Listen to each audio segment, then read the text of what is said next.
college, Andy, when I first became aware of Mardy Fish in a major way. Basically, he was on this new wave of Americans of which big things were expected of them. Sampras and Agassi had a great run in the 90s, and then there was, and Chang, I guess I should mention as well. And then there was just a little bit of, okay, who's going to be next? Who's going to be the next group of players that are going to come through and take the world by storm? We now know that that's never really happened, and we're still waiting for it. Well, I mean, Roddick was there. Yep. He won one Grand Slam, though. Yeah. Number one in the world. Yeah, number one in the world for a short amount of time. And I think that's why there was this expectation, because Roddick got to the top of the mountain. At a young age. Unfortunately, another guy, I forget his name, I think it was Roger Federer, something along those lines, came along at the same time. It's pretty good. And he took a lot of titles away from him. But there was also Mardy Fish, there was Robbie Ginepri, there was James Blake. There were a bunch of these Americans that were, I think it's fair to say, solid 25 to 50 in the world kind of players. Jan Michael Gamble? Jan Michael Gamble with the double hands both sides. Oh man, looked more like a male model than a tennis player, if you ask me. Looked like myself. Yeah. Yeah, but anyway, so I was in college and I was watching ESPN, watching some tournament, probably on the American swing, and they showed, I believe it was a Sports Illustrated cover. It might have been a different magazine, but I think it was that. And it had Mardy Fish, and he was, wearing sunglasses and sort of, giving the hand pistol to the camera, and it looked like he was on a beach, and the hair was flowing, and he looked completely carefree. And I remember the commentators commented about his personality and how this article really showed his personality and his perspective on life. And I remember at that time thinking, man, like, that guy's got everything. That guy's got it sorted out. I mean, he wasn't top 10 player at that time. He did get up to very high level, which we'll get into. But it's hard to know, especially from the outside looking in, what's going on in a person's mind. Yeah. Those top 2 inches. Top right? 2 inches. We talk about it all the time. You've got this illusion of happiness and success, and it's not just athletes. It's all walks of life. But I think it's now magnified by Instagram, social media, because you don't put up a photo when you're having a shitty day, and well, I mean, I guess some people do, and they want some sympathy.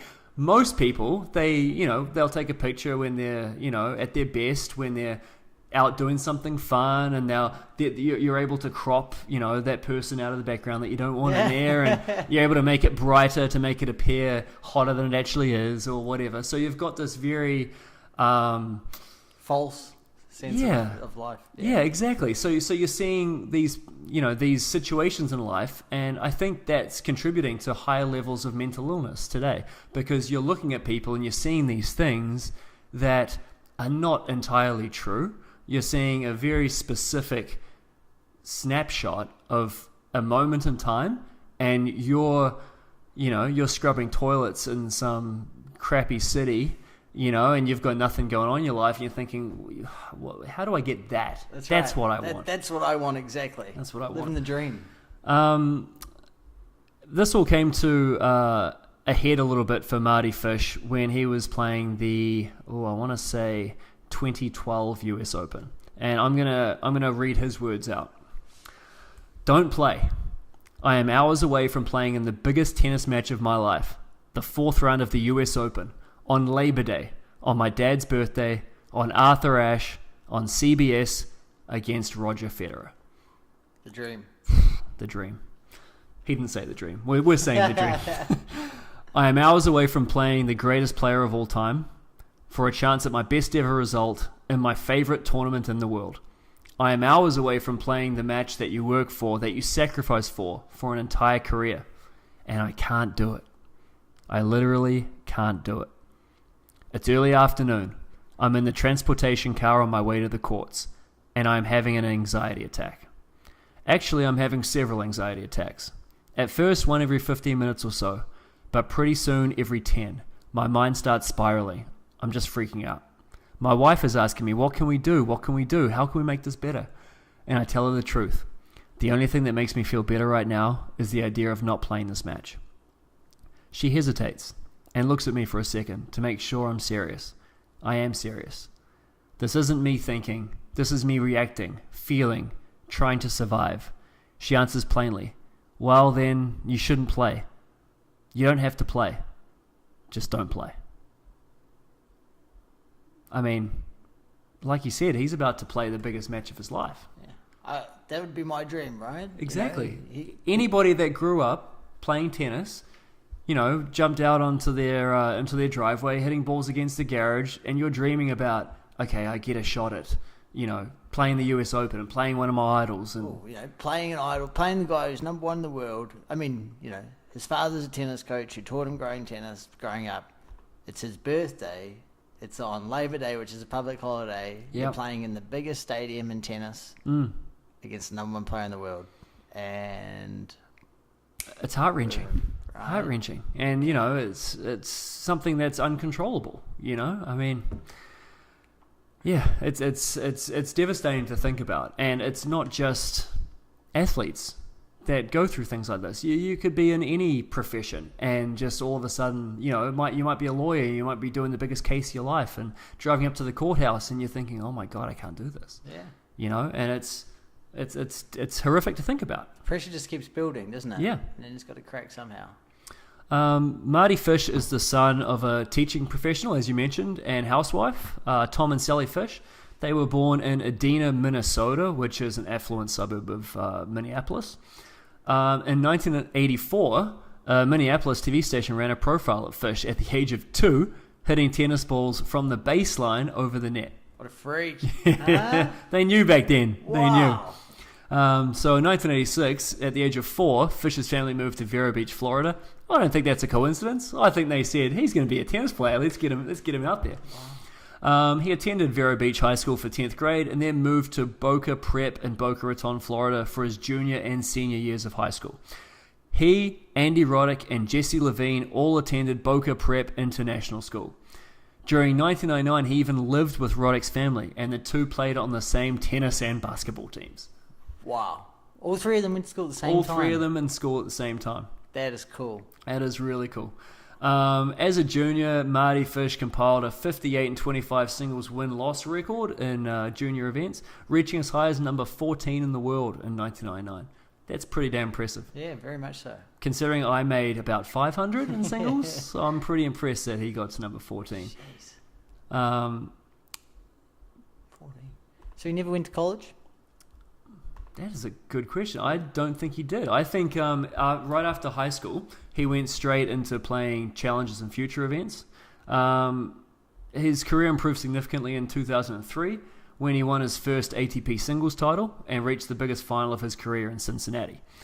His singles victory came near the end of the season when he defeated Robin Soderling to win the Stockholm Open in Stockholm, Sweden. Oh, beat the Swede in Sweden, eh? That's impressive because Robin Soderling, I'm a big fan of his. Yeah. Oh, man. I mean, what, the only man to beat Nadal at the French Open? Exactly. Right? Exactly. Wow. So basically from 2003 to about 2009, 2010, he was having a nice career. And he himself says this. He was having a nice career. He was making plenty of money. He wasn't, a top 20 player, but he was doing really well. He'd play a few good tournaments and he'd do well. And, he'd play a little bit of doubles here and there and do kind of well. What changed for him was he got married in 2008. And this gave him a different perspective on life. And he really started to dedicate himself to the sport. He lost 30 pounds, Jeez. Which is a lot. He went from He was already an athlete. He was already an athlete, although he had probably just a little bit to lose, but not much. Yeah, but he was 202 pounds. He went down to 172. Jeez. Yeah, which is significant. That's a good effort. And then basically he became the number one American. He overtook Andy Roddick and he got to a career high ranking of 7 in the world. Jeez, top 10. Yep. I've got it here, Gareth. He won 6 singles titles. Yep, that's right. He won 8 doubles titles. The one thing that stuck out to me in Mardy Fish when I looked him up was he was runner-up in 14 events. Oh, so he could have had a real. He could have solid had a really good career if he just converted a few of those finals, right? One of the other events that he got a runner-up in was the Olympics. Yeah. He got a silver medal in 2004 Olympics. So I just think, Yeah. Solid career. He made 20 singles finals. That's very solid. Absolutely. He goes on and says, I had my best results at Roland Garros and Wimbledon in 2011. I passed Andy, one of my best friends, to become the number 1 ranked American, and then, maybe coolest of all, I officially became a top 10 player. By the time 2012 rolled around, I was number 7. It was everything I'd worked for, and built for myself almost from scratch over those last few years. I wasn't just another guy on tour. I was on an elite level. That's great. Players want to beat him. He's competing at a high level. We talk about it, right? If you're that top 8 players in the world, you get buys through in tournaments. You get an easier draw. Yep. You've got it. You're set up. If you can keep up at a certain level, you're really going to make some money. You're really going to get some results, and you're going to win some events. Definitely. It's fantastic. You've got a better chance if you're seeded. I don't know if people realize this. If you're seeded, you've got a much better chance of winning a tournament than if you've got to grind through another round even. Yep. It's tough. It's very tough. So he says, I was on an elite level, and that's when the anxiety attack started. Anxiety is hard to pinpoint from a cause and effect perspective, but when I think about its genesis, for me, a couple of things come to mind. The first is that my expectations changed, both externally and internally, along with my ranking. Looking back, this wasn't necessarily the healthiest thing. My dissatisfaction with the status quo that had been so helpful when there were 20 players ranked in front of me crossed over into something more stressful and then destructive, I think, when that number became reduced to 7. And that's so interesting because we see that time and again. We saw in Johnny McEnroe's book how he talks about what a joy it was to be chasing Bjorn Borg for the number 1 spot, and then once he got there and Bjorg left the game, how lonely it was up there. Yeah, it's lonely at the top, and you've got everyone then chasing you, right? If you're at the top there, everyone else is trying to beat you. It's what makes people like Roger Federer and Rafael Nadal, what they've done, so special. Yeah, you're exactly right. The idea that I wasn't good enough was a powerful one. It drove me at an age when many players' careers are winding down to these amazing heights, but it also became a difficult switch to turn off. I was, objectively, doing great. And looking back, I wish I had been able to tell myself that. But doing great wasn't something that my frame of mind back then had time to process. All I could focus on was doing better. It was a double-edged sword. The second thing is that I began experiencing these heart arrhythmias. An arrhythmia is basically the electricity around your heart malfunctioning. My heart would go a little crazy, and I wouldn't be able to stop it. It was really scary. I took some time off, then had a corrective procedure called an ablation, after which I was ostensibly fine. But when I returned to the court that summer, around Wimbledon, that's when I began to get these really weird new thoughts. Uncomfortable, anxious thoughts. Like I was nervous about something that was going to happen, even though it kept not happening. And I think that what I went through with my heart was, in many ways, this trauma lurking in the shadows of those thoughts. I was having trouble sleeping. I couldn't sleep alone. I had to have my wife there, with me, always. I had to have someone in the room, always. And I was a guy who loved being on my own. I loved traveling on my own, that solitude. That feeling of shutting off your phone and heading on a long flight, that used to bring me peace. But I couldn't travel on my own anymore. My parents had to come out to Wimbledon. I needed people around me at all times, period. And through it all, I just kept having these thoughts, this anxiety. I became consumed by this exhausting, confusing dread, and the attacks just kept getting worse. It's amazing, right? I feel stressed just reading it. What do? Right? You need people around you. You like your solitude normally. Wow, I mean, and it's something to do with your heart. Yeah, I mean, which is causing which? Is the arrhythmia causing the anxiety? Is the anxiety causing the arrhythmia? Are they even related? They might not be. We don't know. And the more you think about it, the worse you're going to think. Exactly. They become. And I think the high-level competition where so much is at stake every week. You're on a court in front of 15,000 plus people watching, scrutinizing every move. You've got magazines writing about you. You've got the New York Times writing articles about you. You've got Johnny McEnroe in the box talking about you. And why don't we have an American champion this decade? Mm-hmm. It's a lot. It's pressure. It is. It's overwhelming pressure. And he's not the only one to talk about it, because we've had a lot of athletes come out and talk about their mental health issues lately. Just to read a few, we've got Kevin Love, DeMar DeRozan, Paul Pierce, Steven Adams have all come out recently and spoken about either their current or prior mental health issues. I think it's going to become more and more common as we go into the future, with a lot of these people willing to speak out. I don't think, we come from a generation, or a generation older than us, where you don't say anything. You're speaking out is a mental weakness. Yeah. And I think with these type of athletes who are at the top of the game, the NBA is starting to come out and say that they have the same types of thoughts as other people. I think it's great. I agree with you. And you're right that we came from a harden up generation. You don't talk about your feelings if you're a guy. You've just got to, exactly. You've just got to toughen up.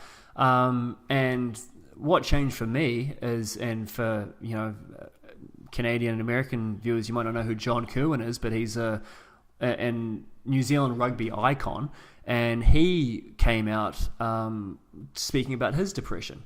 And he spoke about how he went to another rugby player at the time and said, look, I'm having these thoughts and I can't control them, but I'm not in a good place. And the feedback was, harden up, and that was the culture that we were living in, and it's not healthy. Being open and communicative about these things, it might not solve the problem, but at least there's an awareness raised. Exactly, at least there's awareness raised, and at least sometimes I think people can suffer from, certain, bad thoughts. I don't want to say depression, because there is clinical depression, but even being deeply sad, I think if you can identify somebody else, whether it be a friend, or somebody on Instagram, or, a celebrity, whoever, that is going through something similar, at least you don't feel like you're going through it alone, or you're going through something that nobody else has gone through before. So I think it's very important for these players to continue to speak out and, take the stigma away from it, because it's not about toughening up or hardening up. It's about let's address this. We don't have all the answers, but let's get through it together. Yeah, I'd like to hear some more of those type of players come out and say some of their thoughts around what happens to them emotionally after they lose, or how they come out after that, Or maybe if they don't feel the difference either way, then maybe that's an issue too. I'd love to, Jack Sock currently is top 20, 30 player in the world. By the end of the year, he's going to be outside the top 100. Mm-hmm. Last year he won his pool at the year-end event and did really, really well. We thought it was going to be his year this year. It's not an ability issue, is it? It's not an ability issue, but I'd like to see what his mental state was a year ago and what it is now, and the new pressures that he's going to face as he's on his way back up. And we speak a lot about Nick Kyrgios, because I'm such a big fan of his talent. And I've hypothesized this year that he's depressed, because I see him so much going out and playing, and there's no joy in what he's doing. If he wins or loses, the expression is the same on his face.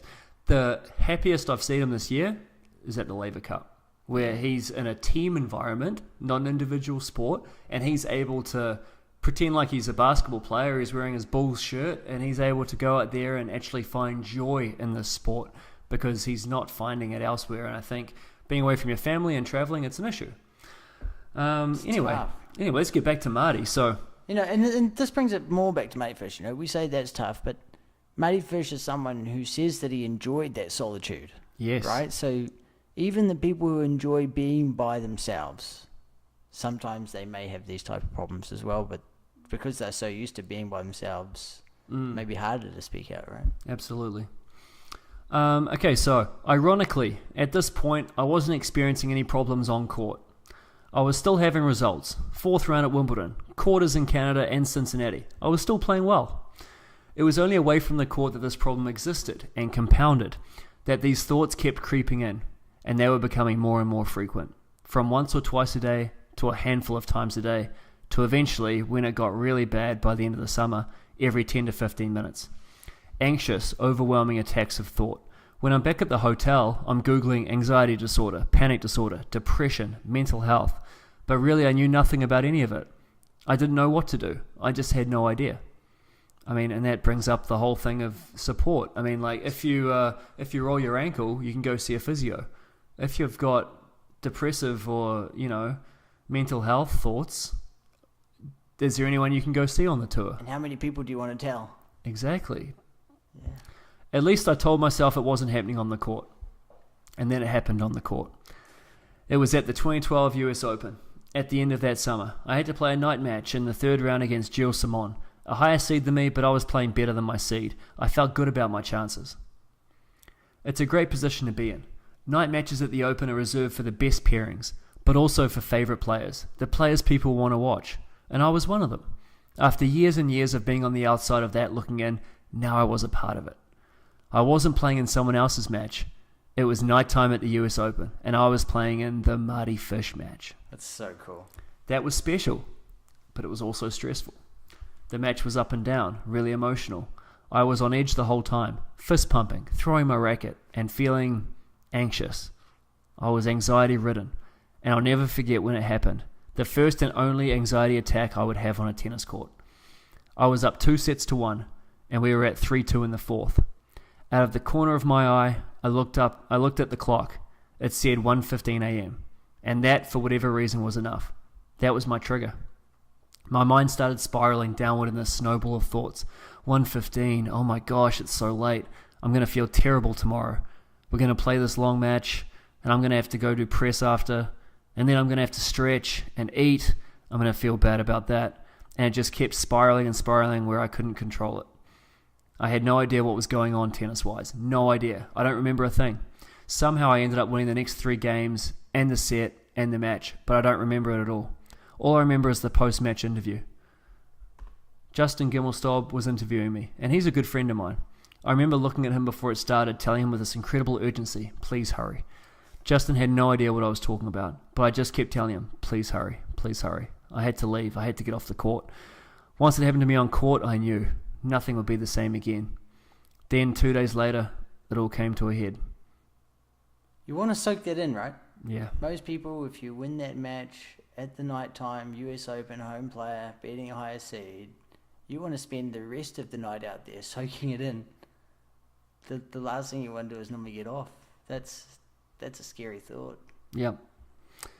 And so his wife says, you don't have to play. You don't have to play. Don't play. And just like that, it hit me. I remember it so vividly and so powerfully. Oh God, I thought, I'm not going to do it. I'm not going to go out there anxious in front of 22,000 people. I'm not going to play Roger. I'm not going to play. I didn't play. First, I didn't play Roger, and then I didn't play at all. And that's it. The next day, him and his wife go to the airport. They board a plane for LA. As the plane's taxiing, he has to get off the plane. He can't handle the anxiety. It takes another 5 days. They rent a private plane, fly back to Los Angeles. He only leaves his house for therapy meetings for months. And he can't do it.